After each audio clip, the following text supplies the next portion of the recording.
Vamos a revisar los problemas del 4.29, el 4.30, el 4.65 y el 4.120, todos del Singer. El primero nos dice que en un recipiente rígido de 20 pies cúbicos contiene inicialmente vapor saturado de refrigerante 134A a 160 psi. Como resultado de esta transferencia de calor desde el refrigerante, la presión va a disminuir a 50 psi. Hay que mostrar el proceso en un diagrama presión-volumen con respecto a las líneas de saturación y determinar la temperatura final, la cantidad de refrigerante que se condensó y la transferencia de calor. En este caso hacemos un pequeño esquema de el recipiente. Nos dicen que es un recipiente rígido, entonces el volumen se va a mantener constante. El volumen del recipiente es de 20 pies cúbicos y estamos trabajando con vapor saturado de refrigerante 134A. Nuestra presión inicial es de 160 y nuestra presión final es de 50 psi. Para el inciso A vamos a buscar en la tabla A12E del Cengel. Vamos a la tabla A12A. Aquí estamos en las tablas A2. Buscamos a la tabla 12A.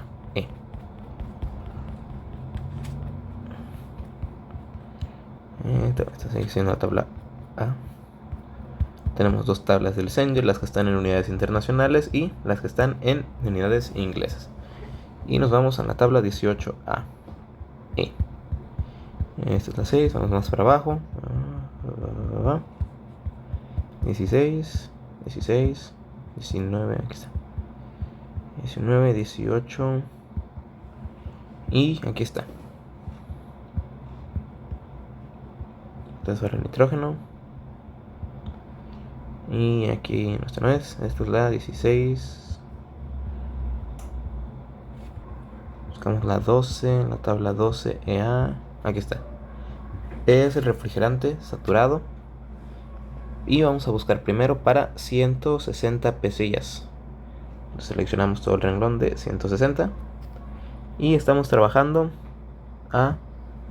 originalmente a 109.50 grados Celsius, que es la temperatura de saturación. Y de ahí disminuye hasta 50 psi, ya que encontramos que nuestra temperatura final es de 40.23, que es la que aquí apuntamos. Ahora, en la misma tabla A12E vamos a buscar el volumen de saturación para un gas a 160 psi. Entonces tenemos aquí 160 y leemos vapor de saturación de 0.29339 y esto está en pie cúbico sobre libra-mol. Esto es el volumen específico y lo apuntamos: 0.29339 pies cúbicos sobre libra-mol. Ahora, nosotros sabemos que el volumen específico es igual al volumen total sobre la masa.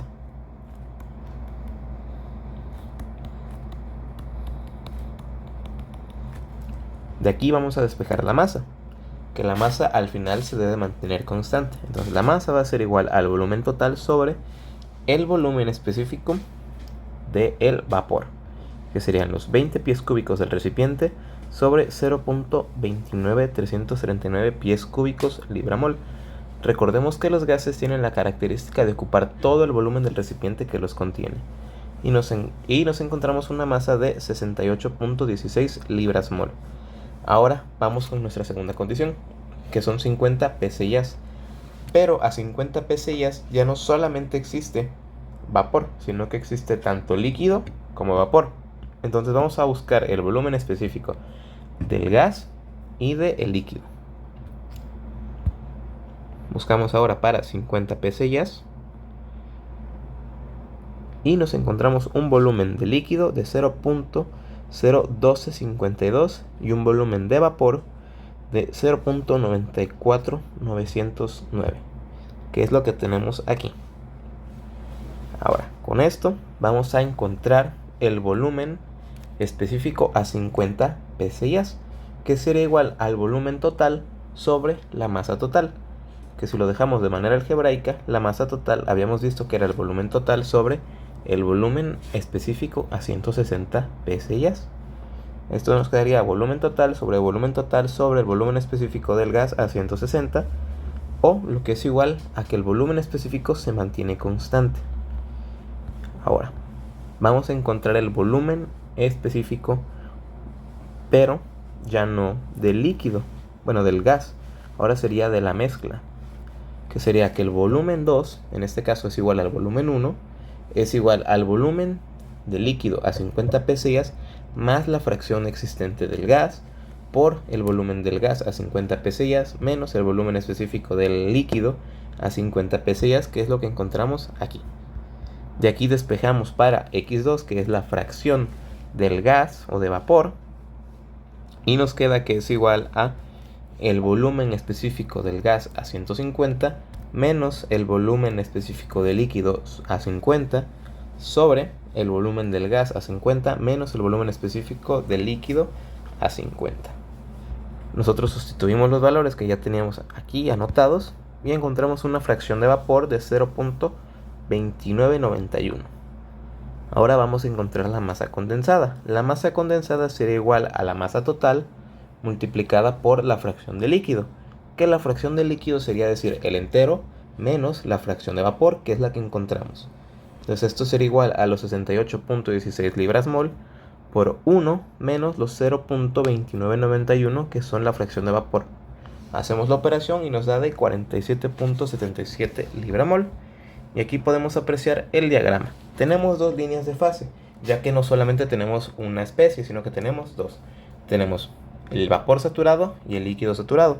Tenemos vapor saturado a 160 y líquido saturado a 50 grados, a 50 psi. Y vemos que tenemos un punto en el centro, ya que existe tanto líquido como vapor en nuestro proceso. Eso sería para el primer problema. Bueno, esto solo sería el inciso B. Ahora vamos con el inciso C, que nos pide la transferencia de calor. Como estamos hablando de un sistema cerrado a volumen constante, podemos decir que el calor es igual al cambio de la energía interna. Y la energía interna la podemos encontrar tabulada, exactamente igual en la tabla A12E. Primero vamos a encontrar la energía interna a 160 psi, que únicamente existe vapor. Entonces vamos a buscar la energía interna a 160 del vapor saturado. Entonces nos vamos a 160 en la misma tabla y ahora buscamos energía interna y vemos que tiene una energía interna de 108.51, que es lo que tenemos aquí apuntado. Ahora para 50 psi, recordemos que en 50 psi tenemos lo que es líquido y vapor. Pues vamos a apuntar la energía interna del líquido y del vapor. Estamos a 50 y vemos que para el líquido tiene una energía interna de 24.824 y de vapor de 100.05, que es lo que tenemos aquí apuntado.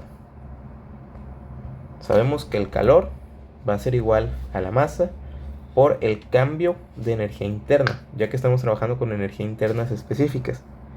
La energía interna 1 va a ser igual a la energía interna del gas a 160, pero la energía interna 2 va a ser la energía interna de la mezcla, que sería igual a la energía interna del líquido más la fracción de vapor multiplicada por la energía interna del gas menos la energía interna del líquido. Tenemos los valores aquí apuntados en el lado izquierdo, simplemente sustituimos valores y encontramos una energía interna de 47.62 BTUs sobre libras mol. Nosotros multiplicamos esto por la masa que ya habíamos encontrado, sería 68.16 libras mol, que es la masa total, por la energía interna 2 de 47.62 menos los 108.51, y esto está en unidades de BTUs sobre libras mol. Cuando nosotros hacemos ese producto encontramos una energía interna de menos 4.150.26 BTUs, y esto nos indica que el sistema está perdiendo calor, lo cual hace sentido ya que estamos pasando de un estado completamente vapor, es decir, el estado de mayor energía, a un estado de menor energía, donde se obtiene una fase líquida, pero también existe una fase vapor. Entonces tiene que liberar esa energía para poder pasar del estado vapor al estado líquido. Ahora, el problema 430 nos habla de un recipiente rígido, bien aislado, que contiene 5 kilogramos de una mezcla de agua saturada, líquido y vapor a 100 kilopascales. Dice que al inicio de esto, la masa está 3/4 de ella en fase líquida y que existe una resistencia eléctrica colocada en el recipiente que se conecta a una fuente de 110 volts y circula una corriente de 8 amperes por la resistencia. La pregunta es, ¿cuánto tiempo va a tardar en evaporarse completamente todo el líquido?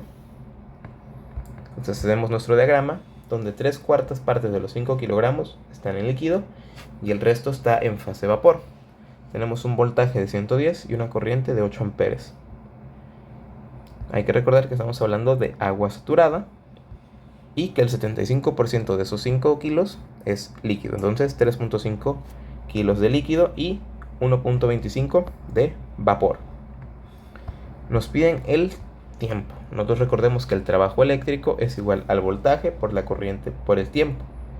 Y al no existir un cambio en altura, no existir algo que le genere energía cinética, al no haber un flujo, no va a haber ni energía potencial ni energía cinética.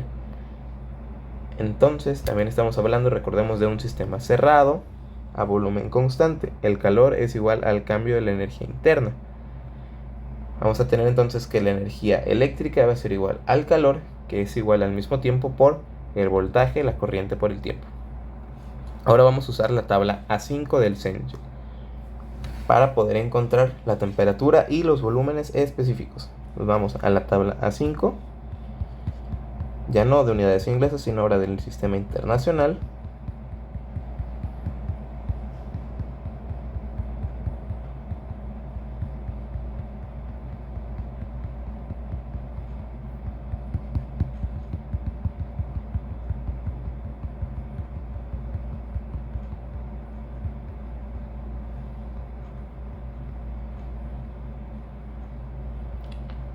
Aquí está la tabla A5 y vamos a leer por presiones. Estamos a 100 kilopascales. Entonces, aquí está, tabla A5, 100 kilopascales. Encontramos una temperatura de saturación de 99.61 y un volumen específico para el líquido de 0.001043 metros cúbicos sobre kilogramos y un volumen específico de vapor de 1.6941, que es lo que tenemos aquí apuntado.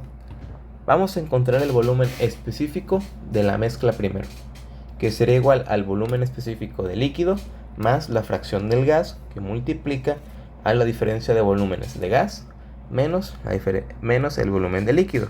En este caso ya sabemos la fracción de vapor, que es del 25%.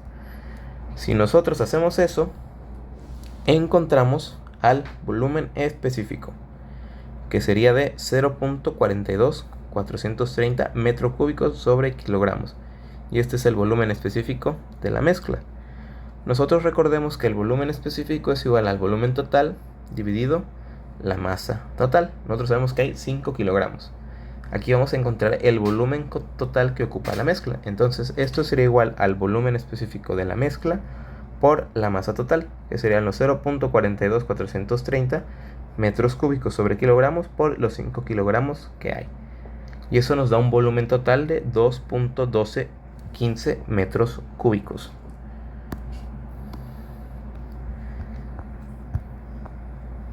De aquí vamos a encontrar lo que serían las energías internas.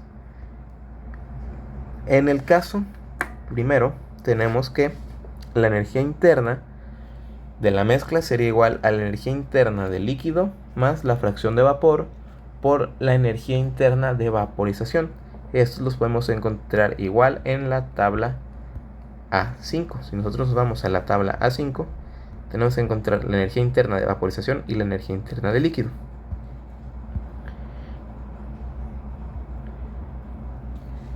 Que tenemos que la energía interna de líquido es igual a 417.40 y la de vaporización es de 2088.2 kilojoules sobre kilogramos, que es lo que tenemos aquí. Si nosotros sustituimos los valores con la fracción del gas, encontramos que la energía interna inicial de la mezcla tiene que ser de 939.45 kilojoules sobre kilogramos. Ahora, como el volumen total se tiene que mantener constante.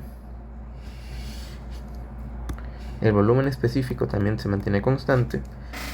El volumen específico 1 de la mezcla tiene que ser igual al volumen específico del gas, que sería de 0.42430. Nos vamos a la tabla igual a 5 y buscamos ahora volumen específico del vapor saturado. Y vemos que aparece 0.46242 y 0.41392. Como el valor que nosotros buscamos no existe, vamos a tener que interpolar entre el volumen específico del gas y la energía específica del gas. Nosotros leemos los valores, que para 26.46242 0.46242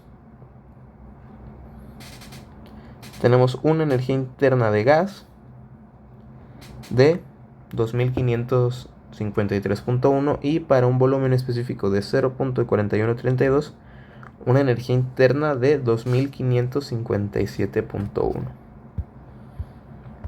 De aquí, con estos valores vamos a interpolar para encontrar la energía interna 2, que sería igual a la energía interna 1 en este caso, más la energía interna 2 menos la energía interna 1 por el producto del volumen específico que yo calculé menos el volumen específico tabulado anterior entre el volumen específico superior menos el volumen específico inferior.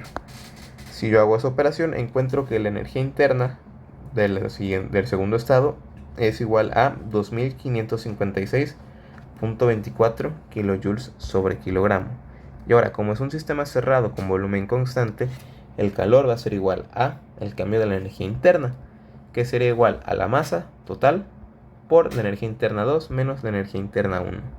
Finalmente vamos a encontrar Q. Entonces el calor va a ser igual al trabajo eléctrico, pero como lo que nos piden es el tiempo, nosotros sustituimos todo. El calor es igual a la masa por el cambio de la energía interna, que es igual al voltaje por la corriente por el tiempo.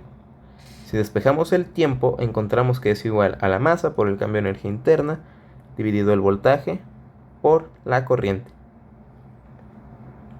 Sustituimos valores y encontramos que se tarda aproximadamente 7481.76 segundos, que si lo pasamos a minutos serían 124.69, que si lo pasamos a horas sería aproximadamente de 2.07 horas. Y ese sería el tiempo que se tardaría esa resistencia en evaporar toda la mezcla. El siguiente problema es algo similar. Nos habla de un dispositivo de cilindro émbolo, donde se calienta una masa de 15 kilogramos de aire desde 25 grados Celsius hasta 77 grados Celsius mediante el paso de electricidad por un calentador de resistencia que está dentro del cilindro. Dice que la presión del cilindro se mantiene constante y que durante este proceso ocurre una pérdida de calor de 60 kilojoules. Determinar la energía suministrada en kilowatts hora. Aquí hay que notar que la presión se mantiene constante. Como la presión se mantiene constante, ya no vamos a decir que el calor es igual a la energía interna, ya que eso solo aplica cuando el volumen se mantiene constante. En este caso vamos a utilizar a la entalpía.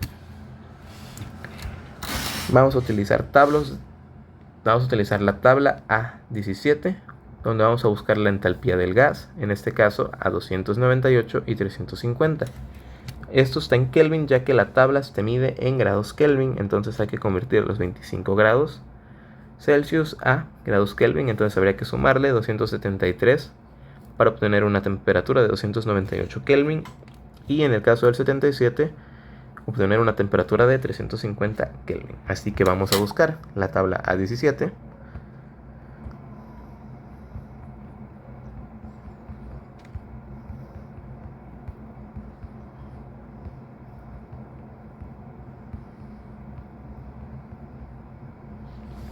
Y tenemos propiedades del aire y tenemos temperaturas Kelvin.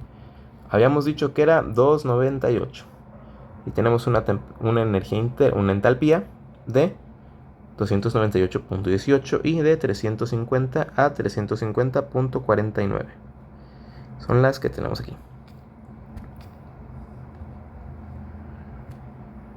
Vamos a hacer el análisis del balance de energía. No existe energía cinética, no existe energía potencial, existe cambio de energía interna, existe calor y existe energía eléctrica.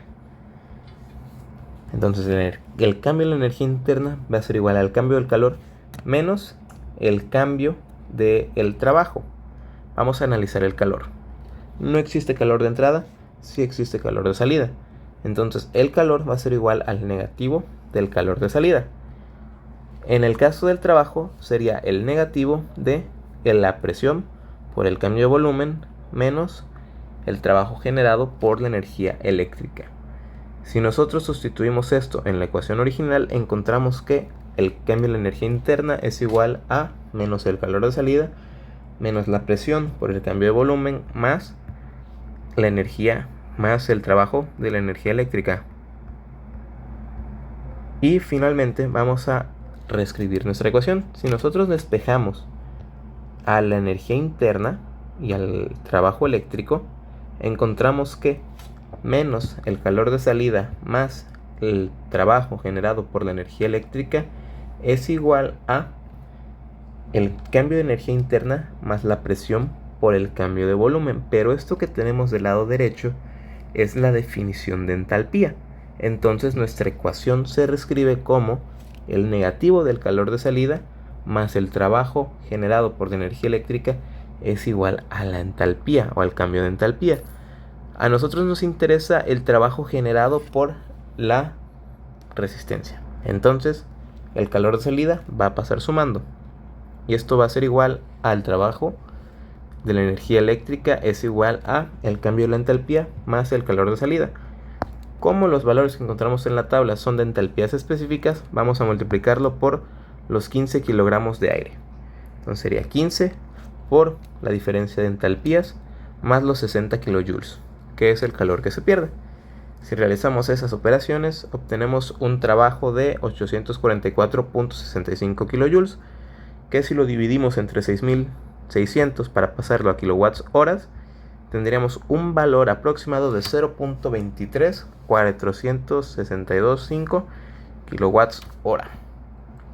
Y finalmente, en el último problema, nos menciona un dispositivo cilindroémbolo similar al caso anterior, que contiene inicialmente un gas helio a 150 kilopascales, 20 grados Celsius y 0.5 metros cúbicos. Dice que este helio se comprime por medio de un proceso politrópico. ¿Qué quiere decir que sea un proceso politrópico? Que el producto de la presión por el volumen elevado a un exponente se mantiene constante. Este exponente es el índice politrópico. Y esto hasta una presión de 450 kilopascal, de 400 kilopascales y 140 grados Celsius. Nos piden determinar la pérdida o ganancia de calor durante este proceso. Como la temperatura aumenta, debemos de saber que va a ganar energía, pero vamos a demostrarlo. En este caso vamos a apuntar nuestras condiciones iniciales. El gas se va a comprimir, entonces el volumen 2 tiene que ser menor que el volumen 1. Con nuestras condiciones iniciales tenemos una presión inicial de 150 kilopascales, una temperatura inicial de 20 grados Celsius, un volumen inicial de 0.5 metros cúbicos y un estado final de 400 kilopascales, 140 grados Celsius y un volumen que no conocemos. Vamos a asumir que es un gas ideal. Vamos a usar la ecuación PV igual a nRT. De aquí vamos a despejar el número de moles. Esta n representa el número de moles. Si lo despejamos encontramos que los moles es igual a PV sobre RT. Como el número de moles se mantiene constante, vamos a usar las condiciones iniciales.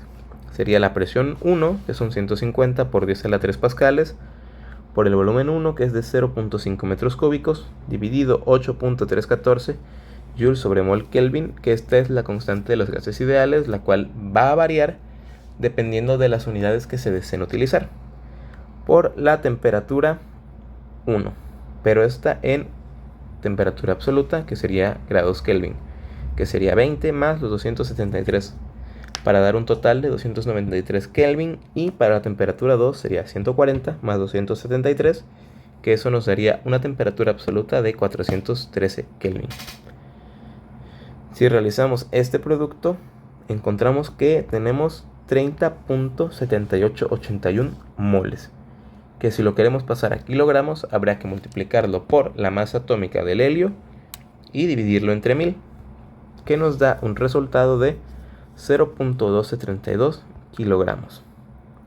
Ahora, una vez que encontramos el número de moles, podemos encontrar el volumen 2, ya que recordemos que este se mantiene constante, el número de moles, el volumen no, el volumen debe disminuir.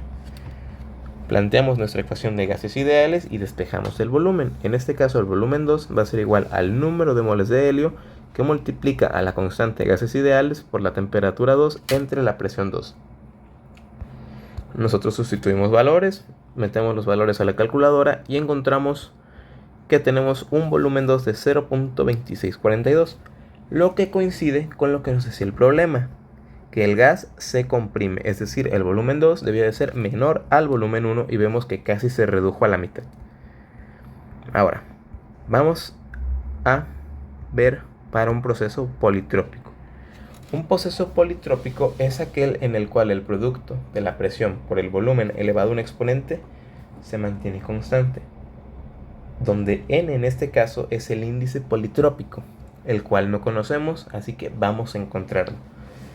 Como este producto se tiene que mantener constante, la presión 1 por el volumen 1 elevado al índice politrópico tiene que ser igual a la presión 2 por el volumen 2 elevado al mismo índice.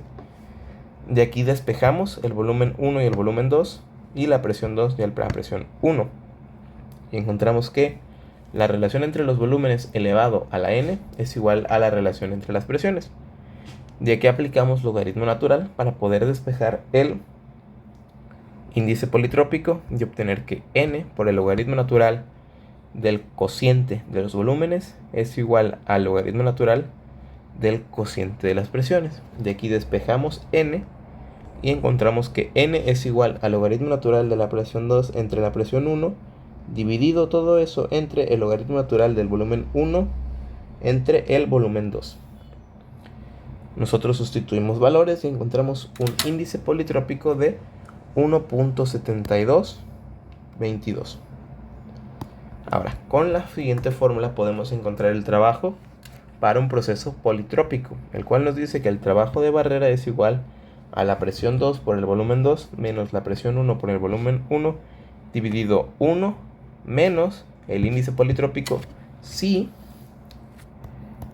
n es distinto de 1. Y en este caso, si es distinto de 1.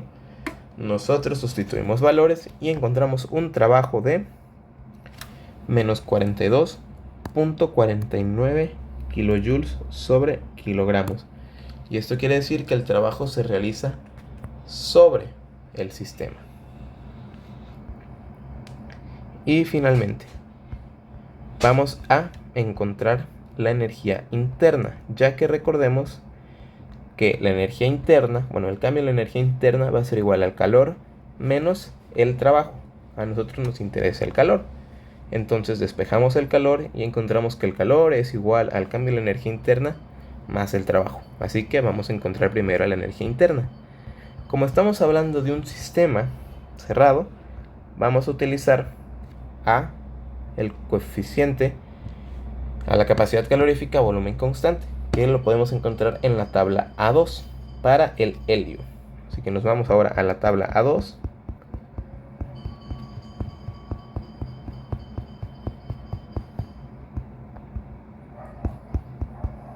Donde podemos encontrar distintos, aquí está, CVs para distintos materiales o distintos gases. En este caso nos interesa el del helio, que es de 3.1156 kilojoules sobre kilogramo Kelvin.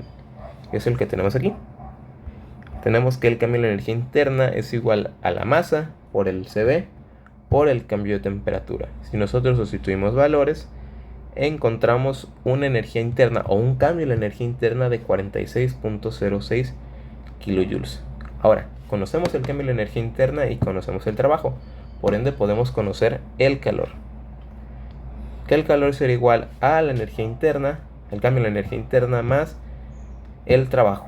En este caso serían los 46.06 menos los 42.49 kilojoules. y eso nos da un calor de 3.56 kilojoules, y en este caso, al tener un signo positivo, quiere decir que el sistema ganó calor, lo que hace sentido ya que su temperatura aumentó. Y eso sería el proceso del problema 4.120. Para aclararlo, cómo se encontró el índice polietrótico, nosotros recordemos que habría que despejar o encontrar la relación de los volúmenes. En este caso obtendríamos que el volumen 1 a la n sobre el volumen 2 a la n es igual a la presión 2 sobre la presión 1. Y por leyes de los exponentes, si nosotros tenemos a la n dividido b a la n, es lo mismo que decir a la b y todo eso a la n. Entonces tenemos b1 sobre b2, todo eso elevado a la n, que es igual a la relación de las presiones. Y por las propiedades de los logaritmos, nosotros podemos decir que el logaritmo de a la n es igual a n veces el logaritmo de a. Con esta propiedad nosotros podemos aplicar logaritmo a las relaciones. Y tendremos el logaritmo de b1 sobre b2, todo eso elevado a la n, que es igual al logaritmo de la presión 2 sobre la presión 1, y por las propiedades de los logaritmos, eso sería igual a n por el logaritmo de b1 sobre b2, que es igual a el logaritmo de p2 sobre p1. De aquí despejamos n y tenemos que n es igual a el logaritmo de p2 sobre p1 sobre el logaritmo de b1 sobre b2. Y si nosotros realizamos esas operaciones, encontramos que aquí no estamos usando el logaritmo natural, sino que estamos usando al logaritmo base 10. Tiene un valor de 1.7222, que si lo comparamos con el resultado que habíamos encontrado, es exactamente igual. Da igual la base que se use en el logaritmo. En este caso decidí usar la base 10, y en el caso anterior decidí usar el logaritmo natural, que es decir, el logaritmo base e. Pero el resultado no varía. Encontramos el mismo índice politrópico de 1.7222.